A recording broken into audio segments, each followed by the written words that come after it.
All right, it's 1 o'clock. We've got Offensive Coordinator Drew Cronic with us. Wags, you lead us off. You're muted, Wags. Hey, Drew, good to see you. So Wags. Not much. Hey, you and Coach Newberry have both talked about evolving the offense. Without giving away state secrets, what does that look like? Well, that would be giving away state secrets, Wags. It's going to look Then give them away then. I mean, you're always, well, I mean, even last season, there's an evolution, right? So throughout the season. So the bottom line is we're not going to change the whole offense. Okay. It's going to be our offense and it's going to look very similar to what we've been doing. The best thing we can do is adapt to what our players do well. Okay. And, so there's a starting point, and pretty much it's the same stuff we've been doing. Okay, that's our starting point. We're installing, we're getting our base stuff in, and then as things go, it evolves, and a lot of it depends on what you're doing well, because the things you do well, you want to build off of. And I don't always know exactly what that's going to look like. Okay, so while we're doing, just little things, maybe a formation here, some little scheme off something here. Uh, it's it's going to look very similar to what we saw. Okay, but like I said, it's always interesting to see where you end up in December, because there's a journey you go on offensively, and a lot of it has to do with, hey, these are the things we're good at, and then as coaches, we got to do a good job of protecting the things we're good at, okay, by having the answers off of those things, right? And continuing to evolve those particular things. So um uh a lot of it will look very similar, but we'll always try to do one or two things a little bit different. And we do that week to week in the season anyway. So that's about as honest as I can be about it. I don't believe you installed anywhere near your entire offense that you've developed over your long career prior to last season. You had limited lead up time to do so. Would it be fair to say that you've installed more than now that you had the spring and now fall camp? Have you been able to install more of the offense? Are there more elements that are being introduced that were not there last season? Well, I would say this: last season, we covered a ton of ground offensively, more than any other season I've been associated with. I mean, we threw a lot at defenses last year. We did a lot of different things. There's a lot of things we did last year that I'd never done before. Okay, so whether our system is we like to believe that it's creative, and it has room to go in different directions depending on what we're good at. Okay, so uh, is there? I can't. It's not the same as saying, well, we only got 60% of this offense in last year. That I never know where it's going to go. Okay, so I know we're going to run jet sweep. Okay, I know we're going to run belly. I know we're going to run inside zone. I know we're going to run some gap schemes. We have our formations we do it out of, and every week we tweak formations. We try to put different guys in different places, and we try to get our playmakers the ball. And the bottom line is, what are we going to be good at?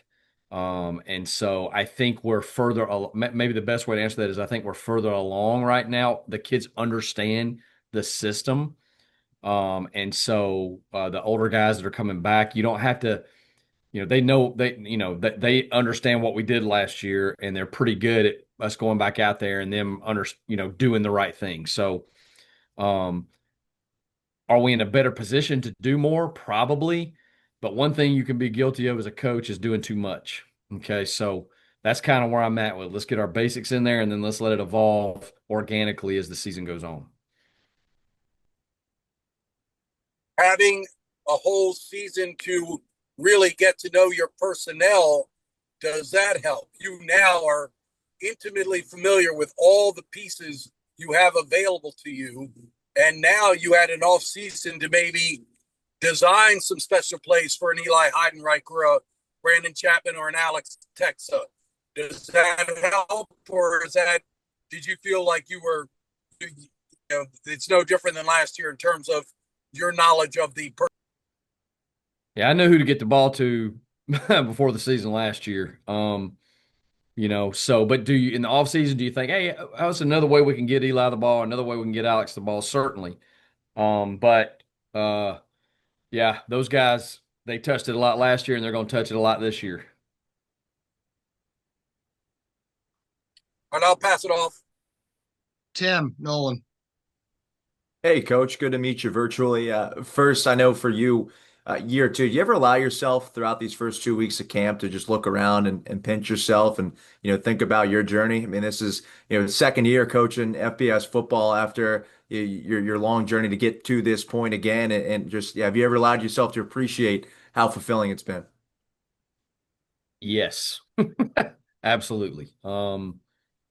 First of all, my family and I were extremely blessed to be a part of the Naval Academy. It's a special place. Service Academy football is amazing, and I think the Naval Academy is the best of the three.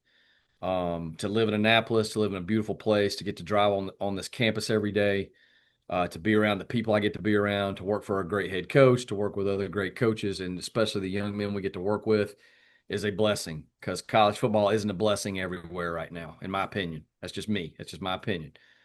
So where we are, and I was actually thinking about it this morning driving in. Just as I drive, I generally kind of have a quiet time, pray a little bit, listen to some, praise and worship music on the way in.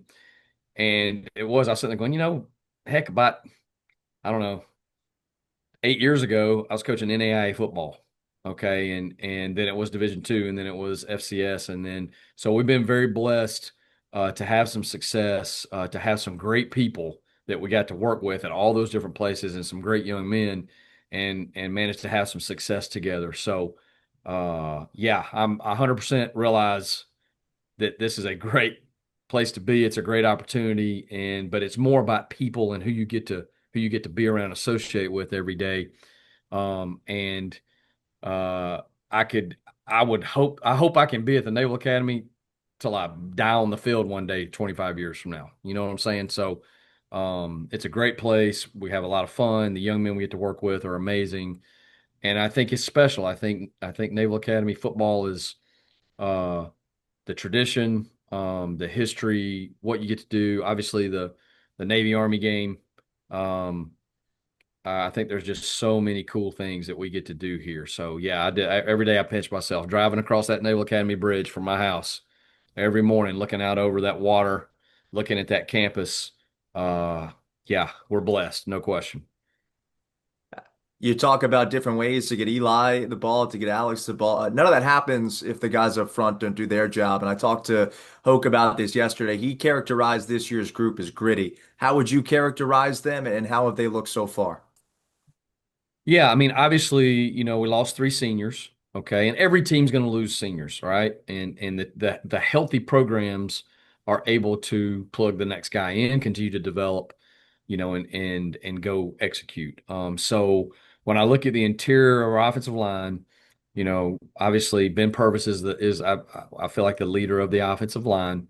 Um, Cam Nichols, and Cam's a little beat up right now, but Cam really turned the corner this spring, because Cam had to play some last year. He came in, we had an injury, played some right guard for us, and but to be quite honest, he was never comfortable last fall. He just wasn't. And this spring, he really turned the corner and was playing as good as anybody.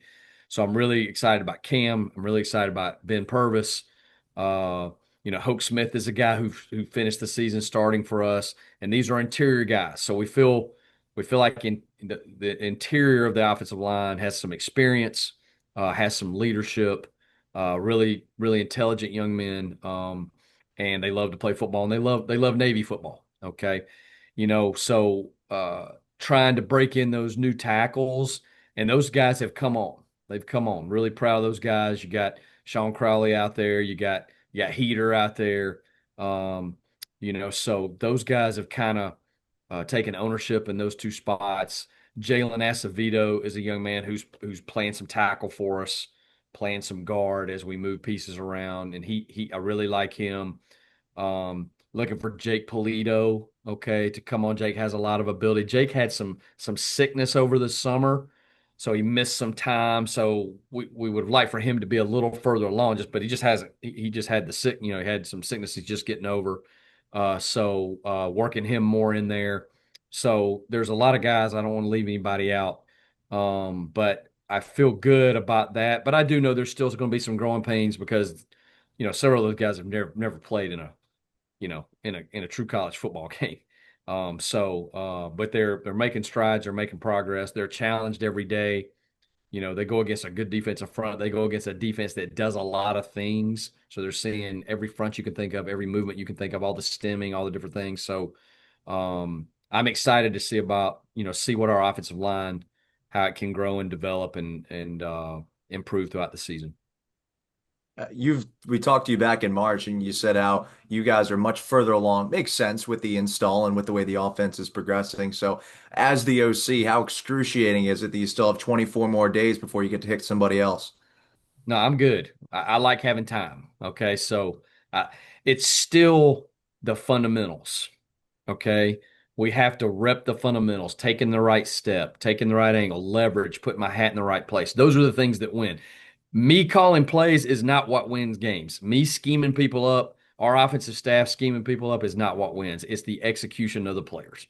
And so we can't get ahead of ourselves and think, oh, let's get all this stuff in, right? We got to be good at gapping down, all right? We got to be good at arc blocking. We got to be good at reading coverages and making good decisions at quarterback. We got to be good at handling the football in our option game, okay? And none of that's ever going to change, no matter how many years we're here. Okay, it's going to be the base things that matter.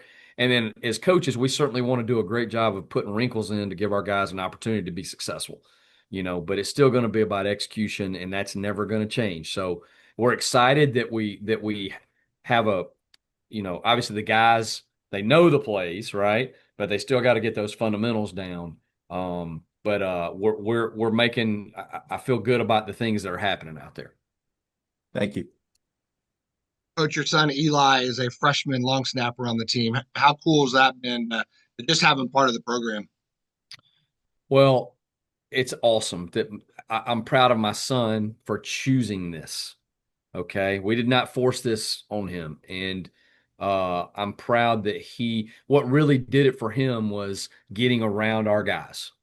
Okay. So last summer, our first summer here, he got around our guys. And we had talked about it a little bit, but this is not certainly something you make this is a choice somebody has to make. And once he was around our guys in the summer, we had him over to the house. He got to really spend some time. He came and said, "Dad, I want to do this. I can do this. I want to do the Naval Academy." And so we started lining everything up and, talk with, Chet was very gracious. I'm sure he, smoothed maybe the path a little bit there. But Eli's completely qualified to be here. He's a great student, outstanding young man. But I'm proud of him for choosing this. And now I'm very blessed because I get to have my son close to me, and close to his mom. And so to have him out there on the field with us, I'm kind of getting to cheat a little bit. He's not quite done with his plebe summer, but I'm getting to see him a little bit, right? So he didn't get to see his mama till Friday this week, I think. So, but that is a special blessing to have family involved. And I got a 13-year-old boy named Isaiah. We'll plan on him doing the same thing because I just think this is so special to have your children go to the United States Naval Academy. Awesome. Wags. So one of the reasons we ask about evolving is because opponents have now had a full season to scout what you do. Last year, you kind of took the American Athletic Conference by storm. They hadn't seen any of this type of offense. You had a bit of a lull, kind of middle to back end of the season, but then picked it up. I mean, did you see opposing defenses adjusting last year? And do you expect that with a full season, a full off season to study your tape that you'll see defensive adjustments? Yeah, I think people will be better prepared for us. And I think the more you see somebody, obviously, the better grasp you'll have on there. So trust me, we'll try to stay one step ahead as best as we can, but we're not going to put in a whole new offense. This is still about being who we are and evolving as we need to. And so as we get into games, there's still, I mean, there's 11 players out there on both sides of the ball. They can only line up certain ways. Hopefully we'll be better at identifying some things, better from a player standpoint of understanding what goes well against what, getting in the right plays. So there's some things like and this is a fundamental thing, but last year we want to have less, I guess we want to make sure we have good calls versus good defenses, right? Because defenses line up a lot of different ways. So we want to have some better processes for that, making sure we're in the right play. But the bottom line is there's basic things we're going to do, and then every week we want to have something to try to build off of that. And like we said, we want it to be an offense where things fit, that things sequence, and not just being about plays, it being about a sequencing of what is the defense seeing, so what is now got a great chance to be there. But like I said, last year we covered a lot of ground. So the defense, the thing that helps you with too is the defense has had to see, like if you go break down all 11 or whatever 13 games we had last year, okay, then you got a lot to look at defensively already. Okay, so some of that we can swing back to, some of it we can resequence. We'll just kind of have to see where it goes. But you know me, Wags, I'm going to try to come up with one or two things every week. Looking at the stats from last year in terms of receptions, Heidenreich 39, Chapman 18, Texa 12. The two wideouts, Kent and Hutchinson, 14 total. How do you get the split end more involved? Well, I think first of all, I'd love to have the split end more involved. And in fact, over the years, our split end has been targeted probably more than any other position. So a lot of that, and we've challenged our guys at that position. We got to have playmaking out there. So there's trust with me, there's trust with the quarterbacks, that when we give them opportunities, that they're going to make some plays, and we have seen that happen in practice. Some Luke Hutchinson has made some plays. Josh Guerin has made some plays. Nate obviously is coming back off of. He's gone through a summer of track, and then the Navy SEAL training. Some of the things he's working on there. So he didn't get to do spring practice or the summer. So right now we're just trying to get him back in football shape, and he's doing great, but it takes a little time. So, but I've been really pleased with Luke Hutchinson, and the more he makes plays, the more he's going to get opportunities to make plays. What about the tight ends? Do you see them evolving, and do you see them being targeted more? Yeah, I think too, it depends on, what we've got, Cody Howard, and obviously Cody's battled injuries his whole career, because Cody can be a receiving threat when he's healthy. So Cody can help you there. And we'll throw it to our tight ends. I mean, just once again, it's going to be playmaking, right? If you're making plays, you're going to get more chances to make plays. And so when I look at that room, I see some ability, because the young guys were truly recruited tight ends, right? The older guys were kind of moved from different positions and all that, and they did a great job last year. But as we get more of the, I guess what I'd say prototypical tight end in there, then they'll have opportunities. Like I said, the more they make plays, the more they're going to get chances to. So you talked about the two sophomore tackles. I mean, obviously, neither of them has played a varsity down. There's going to be growing pains. Mm-hmm.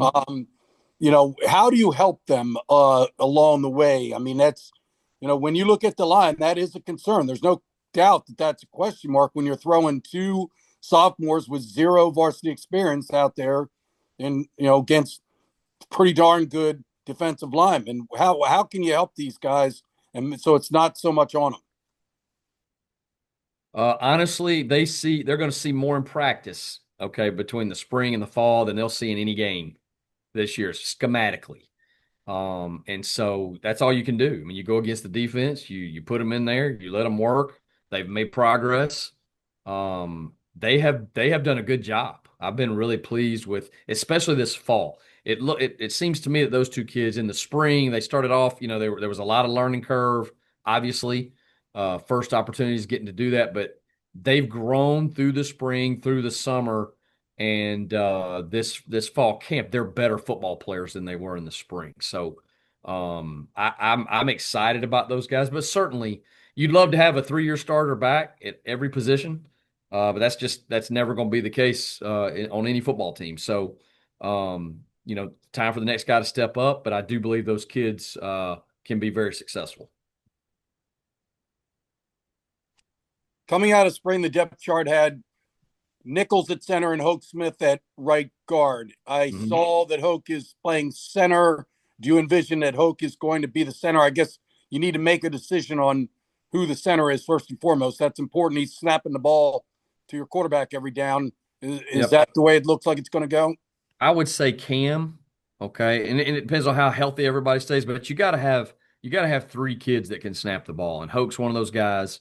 We're going to work Ben Purvis there some as well, just for an emergency.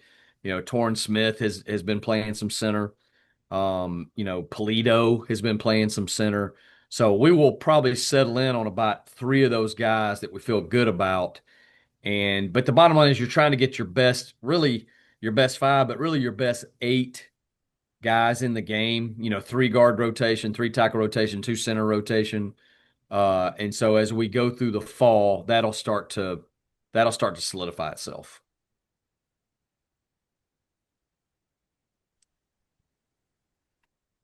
So I saw Acevedo playing right guard when I was out there the other day. Are he and Nichols? I know you said Nichols has been banged up. He's not practicing right now, I take it? Yeah, he's missing a little time. We would like for Acevedo to really learn tackle as well. But as we move some pieces around, sometimes he's going to be in there at guard. But the more he gets to play both, the more he's going to understand both, because you're always working together, right? The guard's working with the tackle. So in my mind, the guard has to do a lot. The center's got to understand a lot because he's got to make the calls. The guards have to have a special skill set as far as some of the pulling, some of the different things they do. So I think the guys are capable of learning multiple positions, and he's a guy that's been doing that. My next question would be, is there a concern about depth along the offensive line? Because in this offense, linemen get banged up. What about depth behind there? Sure, there's always concern about it. I'm concerned about, every position. I mean, injuries affect a season for sure, okay? And last year we were fairly fortunate, that I think we had, if I remember right, we had one young man, Trey Cummings was the guy we lost for the season. Cody Howard was a guy who we would love to have been in there a lot more, but he was banged up a little bit. So you're always going to have some of that. You don't know where it's going to happen or when it's going to happen, and you're always trying to get the next guy ready to go. Okay, so depth is always going to be a concern, and I think offensive line is the position as we continue to recruit towards the things that we're doing now. I think depth will get deeper at those positions, but that's still a work in progress. With Braxton Woodson having gained valuable experience last season and really showing out against East Carolina, and I've seen his confidence grow. I watch him in practice. He looks great. Do you envision a package for Braxton, maybe that reduce the wear and tear on Blake Horvath? Could you see using Braxton not only when Blake gets hurt, but maybe using him strategically? Yes. Could you expound? No. Yeah, I think Braxton does some really good things, and in some ways the light bulb came on. He got comfortable and he had a good spring, and but the answer is yes.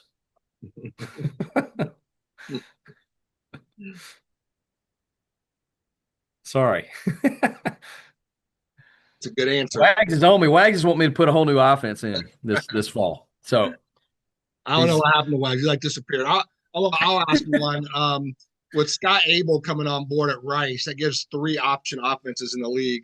And there's been a lot of chatter in the media that's going to be a big advantage for the defenses to to be able to play more against the option. But I was wondering, I would counter isn't it an advantage to the offenses as well, especially if you're playing them the second time to play a team where you're going to be able to see how they're going to line up and how they attack an option offense? Good Yeah, question. I was going to ask that. That's a good question. Yeah, I think there'll be a uniqueness to each team. Like Army, it will be a little different than Navy is, and Navy will be a little different than Rice. So I don't know if who that gives the advantage to, because obviously we get to see a defense line up versus some things, but they also get to work against. I think that's a wash, honestly. I think for me it really helps to get as much film on somebody playing against things that are similar to what we do. So, it is what it is. We got what we got. So it's just like anything, if you convince yourself that you're good in playing in the rain, you're going to be good at playing in the rain. And if you convince yourself that you can't handle a wet ball, then you're not going to handle a wet ball. So I just think it's all about the way you approach it. And we're going to use what we have, use the film that we get, and try to take advantage of that. Thank you. We had about 3 minutes before he's got a staff meeting. Wags, you got anything else? One last question. I want to give Tim Nolan a chance to ask another question. Tim's done, so this is it. You got it. Well, Blake, I mean, I just feel like he's due for a huge season. I think the potential is limitless with his abilities. I mean, and you, I'm sure you're talking. We talked about finding ways to get Eli the ball and chat and text him, but also you damn sure like having the ball in Blake Horvath's hands, right? I hope Blake has a huge season. Yes. But at the same time, we want Blake to have a healthy season, right? So we got to manage some of that. But it sure is, you want him to be able to run the ball and you want to have it in his hands. But we've got to manage some of that. But if we get to the end of the season and we can all say Blake Horvath had a huge season, I think we're all going to be smiling a lot. And, but I think he's a special young man. He's a special player, and I think he has that potential for sure. All right. Thanks a lot, Coach. Thanks, everybody. We'll be back with Eli at 2:00. All right. Appreciate you guys. Y'all have a good afternoon. Thank you.